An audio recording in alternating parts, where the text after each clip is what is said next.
You're watching Drakewing Gaming. Enjoy the video. Hey guys and gals, Never here from Drakewing Gaming. It's something on Twitter, the Gaming Drag. Today I'm coming back at you on a Let's Play episode of Conway, Wolf's Path. Yo, I am pretty fucking high right now, so let's go ahead and jump right back into this, shall we? Alarm tin, you are up, and let's go. I am ready for it. Let's do it.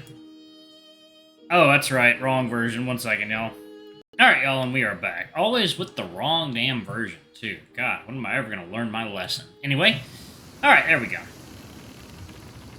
Climb up and help them. You gotta make that good impression, son. You firm up your grip on the lines, ready to ascend after the other members of the crew. You caused this mess. It's only right that you help them right it.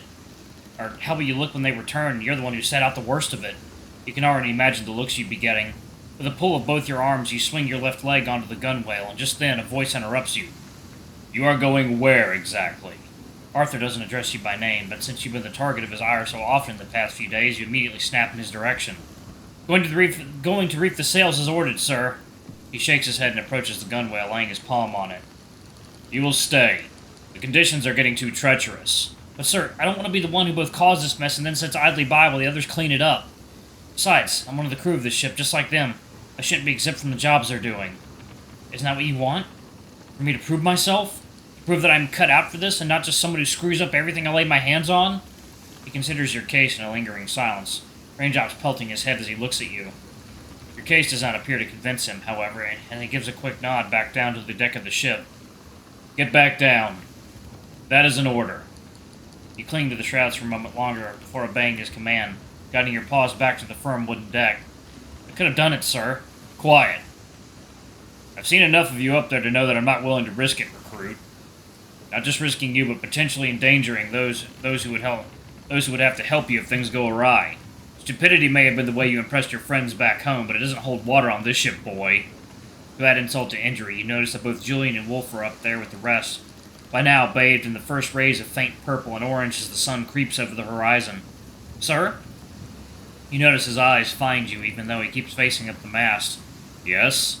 I want to apologize. I messed up. Only now does he turn to face you fully. That you did. I was tired and exhausted and frustrated and just... You falter and struggle to find the right words. It's all just frustrating. Frustration that you wish Arthur would just get. That he would simply understand and consider your point of view of the situation for even just one moment. There's no excuse for it. He responds firmly, the intensity returning to his eyes as he listens to your excuses. You had your duties and you didn't see them through. It is not even that you simply did not fulfill them to complete satisfaction. No, you completely disregarded them. You completely disregarded my orders. That good of the ship. The lives of the crew. Not only for mine, but for your own sake. I hope that nothing happens. It is not a burden even you should be forced to carry.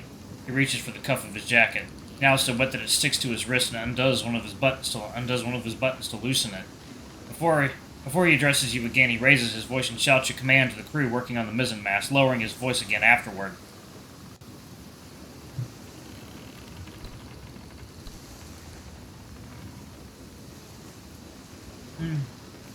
That tea is so good. Before you okay, blah, blah, blah. Mr. Kelly. Yes, sir? Do you know where our next port of call will be? Mogador in Morocco, sir. Why? He looks down and turns to you. Do you know much about Morocco, Mr. Kelly? I do not. A country rather unlike the one you grew up in. Some of our crew call it their home. A rather beautiful country, if I may say so. I'm not sure I follow, sir. I was your age once. A young landsman trying to make an impression. For a moment, it almost seems as if he is opening up to you. His voice softens as he begins to reminisce. But after only a moment or two, you notice a subtle twitch in his features. And just like that, the usual firmness returns. I made mistakes, too. There's a stark difference between a young recruit trying to learn the ropes and someone like you. Someone who, for whatever reason, always finds himself at the center of trouble. He crosses his arms, one finger drumming a steady rhythm against the bulk of his other forearm. I've been keeping an eye on you. Not only by myself, but I've asked the crew how you're performing as well. What they might observe you doing during your days. You seize the moment left by a pause of his and let your own words step in.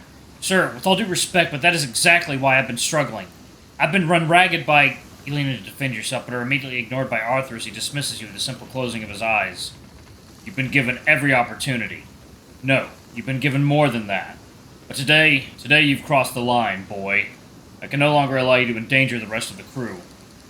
I will make the necessary arrangement with the captain, and as soon as we reach Morocco, you will be let go." Your eyes widen at his words, and the wide-open sea feels as if it contracts around you. For several seconds there is nothing but the indistinct noise that is the pouring rain, the wind, and the churn of the sea. He seems to gauge a reaction for a moment before turning his gaze back up to the rest of the crew. "What?" "The port is well connected to your homeland. Within a month you should find passage to a port near your home." "Can't be serious!" "Do I look like I'm in the mood for jokes?" He does not. With firm features and now appearing thoroughly soaked like yourself, the rainwater clings to his hair and tail, transforming them from their usual wind-blown lightness to bedraggled disarray. "Can't seriously be thinking of just leaving me in some godforsaken harbor." Fueled by desperation, you step forward and seize him by the cuff of his jacket to try and get his attention. "Listen to me, damn it!" Your grip tightens and you feel the fabric strain between your fingers. "All this time I've been scrutinized like some petty criminal." He gives you the desired attention, however, at the cost of pulling his cuff from your grasp. "You blame me for everything. The crane incident, Samuel's mishap, spilled food, illnesses, damaged planks." You animatedly count the litany of perceived offenses on your fingers. "How is anyone supposed to work under these circumstances, when every single move I make is questioned?"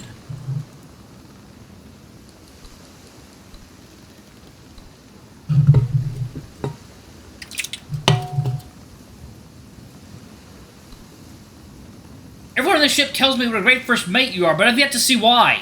All I have seen is someone who, for whatever reason, cannot see even a shred of reason. I'm supposed to become an able sailor? That's what I've been told. Be a good sailor. That's what he wants. That's exactly what I've been striving for. I've been up for every watch of mine since day one, assisted others whenever asked, learned the ropes as fast as I can, all under the constant threat of punishment for the slightest mishap. What do you want? Tell me. What the hell do I have to do, sir?" "If there is anything that can change my mind, you have about 3 more days to figure it out, I reckon. If you'll excuse me, I must report to the captain."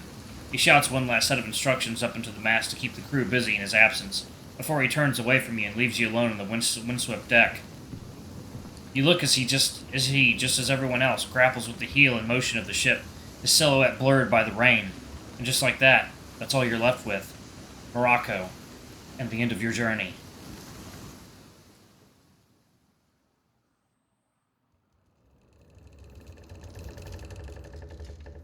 The dim light below deck casts shadows on the rough-hewn wooden benches.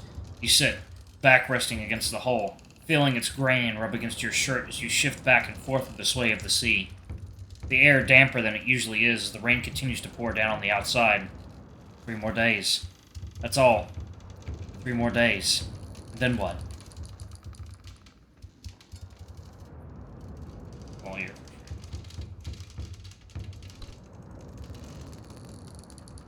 All the things you could do. Curse, yell, lash out in any other form. You do none of them. Instead, you take a deep breath, open your eyes. It wouldn't change anything anyway, so why waste the effort? You recall how you stood on deck, watching Arthur walk away, remembering the feeling in your chest. Now a somber scene to you. The manifestation of your dreams slipping through your fingers, left in some foreign harbor. If only you'd never had this stupid idea in the first place. Sailor.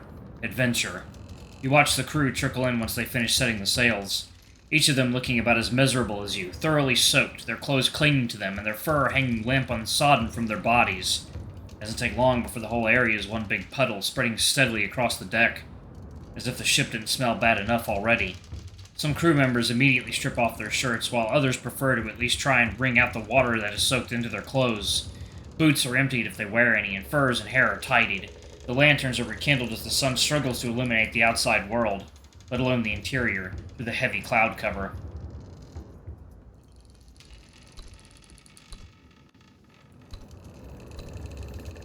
I think you can hear snippets of conversation among them, discussing the sudden change in weather or how they were rudely awakened just as they had fallen asleep. It's hard not to be weighed down by every comment. Even though nothing happened, you still caused all their discomfort. You forced them in a position where they had to put themselves in danger. All of them. Samuel is the first to make it down the stairs, followed by Wolf, Torres, and Julian, each of them going through the similar ritual of trying to dry themselves as best they can during a storm at sea. You notice the white glint of Wolf's eyes flicking in your direction briefly. He pauses, but in the end moves to another part of the deck. As time progresses, the crowd gradually disperses. Each individual turns their attention back to their tasks, or takes a moment to recover from the exhausting ordeal of hastily reefing the sails. What was once the loud, noisy tumble of the sudden call for all hands on deck returns to a more familiar jumble of noises. The patter of rain and footsteps resonate through the planks above. Heavy waves crash against the hull, providing a droning soundscape to allow you time to sink into your thoughts. What the hell are you going to do?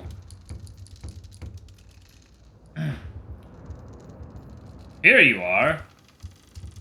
Perce's nimble steps accompany his words as he approaches the table, gripping the rope that secures the table to the overhead planks. He takes a moment to wipe some of the accumulating water from his brows.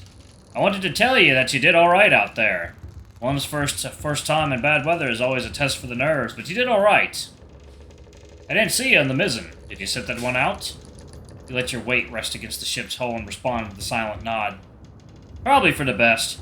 Things got quite rough towards the end, and Arthur probably wouldn't have appreciated seeing you up there if you weren't feeling up to it. I doubt he actually cares. He's a stickler for safety. I was bedridden and couldn't escape his lectures, so yes, he would absolutely care if you did that. He told me the same, but as I told you, he doesn't view me kindly, so I doubt he was being truthful. Probably only cares for a clean sheet for his and the ship's record, just like Wolf said.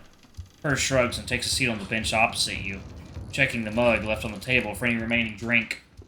Finding none, he simply rests his arm on the table. Same thing, innit? But I was joking when I mentioned you might try to sway him with a little liquid encouragement. You wouldn't be the first, won't be the last. Summoning at least a little strength, you push yourself up from your slumped position and sit upright. Maybe it is worth trying? Might be your only opportunity to salvage the situation and improve your chances of keeping your place on this ship. And you mentioned you had some I could use? He raises his paw, halting you at the end of your sentence. Sure do, but remember, nothing in life comes free. So I'd be right back to where I started. Instead of lacking a bottle of rum, I'd be lacking the means to pay you. Unless you fancy the promise of bags of potatoes and wheat once my hometown is our next port of call once again. That I can provide.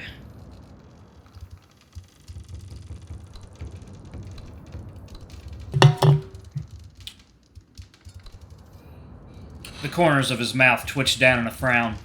No, I get enough of that here. I'd gladly accept your pay to cover it. Perhaps some good clothes, jewelry, and musical instruments. Anything that can be turned into coin at the next harbor. Based on your attire, you seem well off enough to own something worth trading. Hardly. My family are farmers. Farmers? That look like the clothes of a farmer's boy. Sunday's best, Perce. On a ship? I wanted to make a good first impression. On a ship? He stares at you, dumbfounded, and you respond with a nonchalant shrug. Oh boy. Well, if you want to make use of these before they inevitably get ruined, I'll happily take them off your hands. Now it's your turn to look at him, similarly surprised, and lift up the collar of your white shirt. These? He nods. I didn't bring much with me, to be honest. I don't know if I can spare these. The frown returns to his face as the negotiations between you two drag on. Although, I can fix clothes. Maybe I can pay for it by doing some tailoring you need done. He taps the table with his knuckles as he evaluates your offer. I may have a few things that could benefit from a needle and a thread, but hardly enough to part with the bottle. Either way, you have time to think of something. Just let me know if you come across anything that might be worth it. It's a good start, though. He rises from the bench and makes his way to the other side of the deck. You're left with your own thoughts once again, and the decision on how to proceed. Arthur wants you off the ship in Morocco. Is it really worth the effort to try and convince him otherwise? What's your plan? What you gonna do there, space cowboy?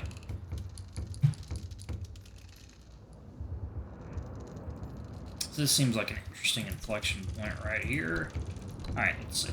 3 days enough to convince him, and you always have the option to bribe.